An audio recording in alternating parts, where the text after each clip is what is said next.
Halo, apa kabar? Kali ini kita bakal ngobrolin sesuatu yang, ya, kita semua pasti pernah ngalamin, rasa kecewa. Tapi pernah kepikiran gak sih, kalau dibalik perasaan gak enak itu, justru ada sisi lain, sisi yang bisa bikin kita jadi lebih kuat? Kita semua tahu rasanya kan, sakitnya tuh di sini. Pas orang yang kita percaya, kita kagumi, atau kita harapkan, ternyata nggak sesuai ekspektasi.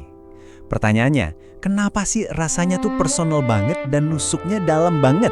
Apalagi di zaman sekarang ya, buka media sosial, gampang banget kita ngefans sama seseorang. Kita lihat potongan-potongan terbaik dari hidup mereka, terus tanpa sadar, kita ngebangun citra sempurna di kepala kita. Padahal sebetulnya, kita lagi nyiapin diri kita sendiri buat jatuh dan kecewa. Oke, sekarang kita coba bedah lebih dalam, ya. Karena akar dari semua rasa sakit ini, sebetulnya cuma satu hal yang sederhana, ekspektasi kita. Kutipan ini, wah kena banget. Jadi rasa sakit itu bukan cuma datang dari apa yang orang lain lakukan, tapi dari harapan kita yang terlalu sempurna, yang kita gantungkan ke manusia, yang pada dasarnya ya nggak ada yang sempurna. Jadi, biar benar-benar paham, yuk kita lihat lagi sifat dasar kita semua sebagai manusia. Nah, dalam ajaran Islam ada konsep ini. Ini tuh kayak settingan default kita sebagai manusia. Kita itu emang didesain sebagai tempatnya salah dan lupa. Ini bukan kelemahan loh, tapi ya memang begitulah kita diciptakan. Nah, ini dia pertanyaan kuncinya.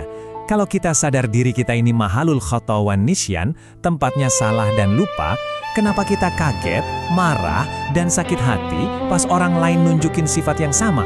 Aneh kan? Ada jurang yang besar banget antara realita dan apa yang kita mau. Dan siklus ini, ya ampun, kejadian terus, apalagi di dunia maya. Ceritanya selalu sama, kita kagum sama seseorang, kita taruh dia di atas. Terus pas dia pasti ya, bikin satu kesalahan kecil aja, nunjukin sisi manusianya, kita langsung rasa dikhianati dan rame-rame ngejatuhin dia. Capek banget nggak sih? Terus, solusinya gimana? Ya, bukan berarti kita jadi nggak punya harapan sama sekali. Itu nggak mungkin dong. Kuncinya itu ada di cara kita mengelola ekspektasi itu. Coba deh, lihat ini. Menarik banget. Dua cara pandang yang beda, satu dari sisi spiritual, satu lagi dari psikologi, ternyata nyampe ke kesimpulan yang sama persis. Dua-duanya setuju, kasih ruang buat orang lain bikin salah, dan siapin diri kita, karena kecewa itu bagian dari hidup. Kuncinya itu manajemen, bukan penghapusan. Jadi, intinya ada dua pola pikir penting yang perlu kita pegang. Cuma dua, dan dua hal ini bisa mengubah cara kita melihat kekecewaan selamanya. Oke, sekarang kita coba balik cara pikir kita. Gimana kalau kekecewaan itu bukan hal negatif yang harus dihindari, tapi justru seorang guru yang ngasih pelajaran paling berharga? Wah, ini perumpamaan yang keren banget. Gak ada buku atau kelas yang bisa ngajarin kita soal empati, memaafkan, dan realita jadi manusia seefektif saat kita dikecewakan langsung. Itu pelajaran yang kita rasain, bukan cuma kita baca. Jadi gimana caranya? Ada langkah-langkahnya nih. Pertama, akui aja rasa sakitnya, jangan dipendam. Terus, daripada nanya, kok aku diginiin? Coba deh tanya, pelajaran apa ya di balik ini? Ini pergeseran yang luar biasa, karena ini mengubah kita dari korban jadi murid. Ini mungkin kedengeran aneh ya, gimana bisa kita makasih sama orang yang bikin kita sakit hati? Tapi coba deh pikirin, setiap rasa kecewa itu adalah kesempatan buat belajar gimana caranya supaya kita nggak nyakitin orang lain dengan cara yang sama.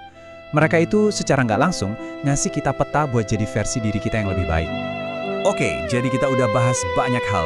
Sekarang, gimana caranya kita benar-benar mengubah perasaan negatif ini jadi sebuah kekuatan pendorong dalam hidup kita? Intinya cuma satu, jangan biarin rasa kecewa bikin kamu jadi pahit atau sinis. Jangan. Sebaliknya, pakai energi dari rasa sakit itu sebagai bahan bakar. Bahan bakar buat lebih ngerti orang lain, buat belajar memaafkan, dan yang paling penting, buat pertumbuhan diri kamu sendiri. Ini dalam banget maknanya. Maksudnya, dengan melewati rasa sakit ini dengan sabar dan niat buat belajar, kita itu sebenarnya lagi investasi spiritual.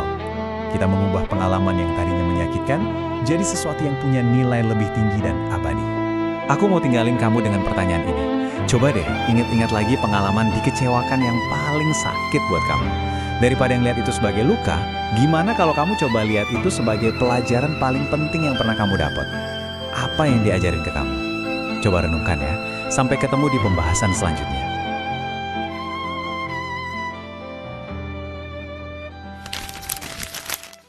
Terima kasih sudah menonton video ini. Jangan lupa like, komen, dan subscribe kalau kamu merasa video ini bermanfaat.